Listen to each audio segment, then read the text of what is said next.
Iran के नए बने डिफेंस काउंसिल ने कहा है कि हमले का इंतजार नहीं करेंगे, हमें हमले की भनक लगी, खतरे का संकेत मिला और हम प्रीएम्प्टिव स्ट्राइक कर देंगे, तुरंत जवाब देंगे। अब बयान और धमकी भी अब दुश्मनी मानी जाएगी। तो ईरान की जो नई सिक्योरिटी काउंसिल बनी है उसने कहा है कि हम ये नहीं इंतजार करेंगे कि हम पे इजराइल या अमेरिका अटैक करे फिर हम जवाब दें।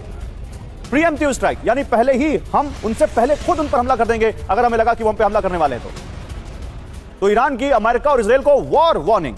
ईरान ने साफ कहा है कि अब वो हमले का इंतजार नहीं करेगा, खतरे के पुख्ता संकेत मिलते ही ईरान पहले जवाब देगा।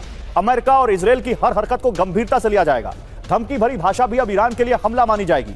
ईरान ने अपनी सुरक्षा और संप्रभुता को रेड लाइन बताया है। ईरान की सीमा या स्थिरता से छेड़छाड़ का मतलब सीधा युद्ध होगा।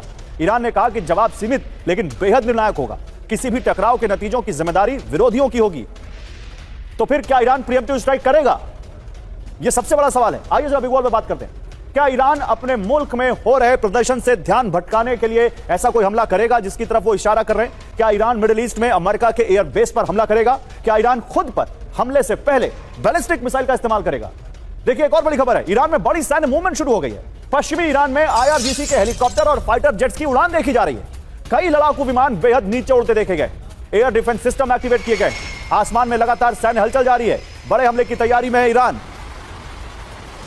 और अमेरिका और इजराइल से तनाव के बीच ईरान में जंगी अलर्ट है। युद्ध के लिए अलर्ट मोड पर है ईरान की सेना।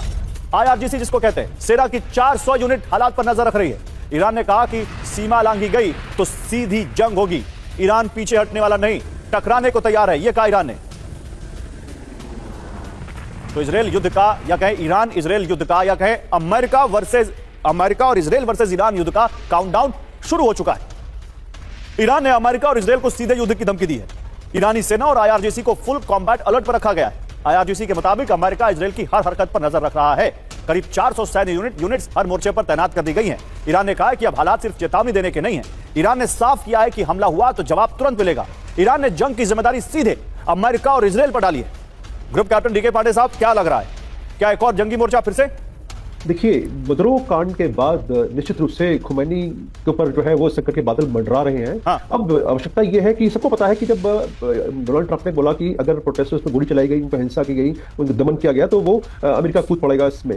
और उनके लॉक्ड और लोडेड है। अमेरिका के फोर्स से नहीं लॉक एंड लोडेड है, इजराइल के फोर्स से लॉक एंड लोडेड है। बिकॉज अमेरिका जब तक आएगा उसको तो बहुत प्लान करना पड़ेगा, बहुत सारी फोर्सेज मूव करनी पड़ेंगी। तो Israel is ready for war. ये बड़ा क्लियर मैसेज है नंबर 1। नंबर 2, ये जो अभी जवाब दिया जा रहा है कि जो डिफेंस काउंसिल बनी है उसमें काफी प्रतिनिधि, हालांकि डिफेंस काउंसिल लगभग 3-4 पहले मैंने बनी थी, इसमें सारे क्षेत्र के लोग हैं। तो इसका उद्देश्य ये है कि किस प्रकार से जो वहां दंगाई है उनको कैसे मैसेज दिया जाए कि भाई हम तैयार हैं, हम लड़ाई करने जा रहे हैं। जबकि सबको पता है कि उनकी तैयारी क्या है, उनके पास क्या असला है, क्या उनकी शक्ति है, सैन्य शक्ति है, सबको पता है। तीसरी खबर यह भी आ रही है कि खुमैनी को वहां से जाने की तैयारी होनी है। शायद वो रशिया चले जाए क्योंकि उनको पता है कि जो आक्रमण होगा बहुत जबरदस्त होगा। इजराइल अटैक करेगा, उसके बाद अमेरिका भी साथ में कूद पड़ेगा। और जब से ये ट्रंप के मुंह में खून लगा है उसके बाद से वो क्या करेंगे किसी को पता नहीं। और चौथी बात जो मैं जोड़ना चाहूंगा कि जो बातें हो रही है कि लैटिन अमेरिकन देशों पर अटैक होगा, ग्रीनलैंड पर अटैक होगा, वो भी एक साइकोलॉजिकल वॉरफेयर का हिस्सा है ताकि पूरा विश्व सोचे कि ईरान के बारे में बात नहीं हो रही है। लेकिन ईरान अगर अगला युद्ध अगर कोई भी होगा, कहीं भी अगर विस्फोट होना है तो वो ईरान के क्षेत्र में ही होना है। कहीं पर निगाहें, कहीं पर निशाना।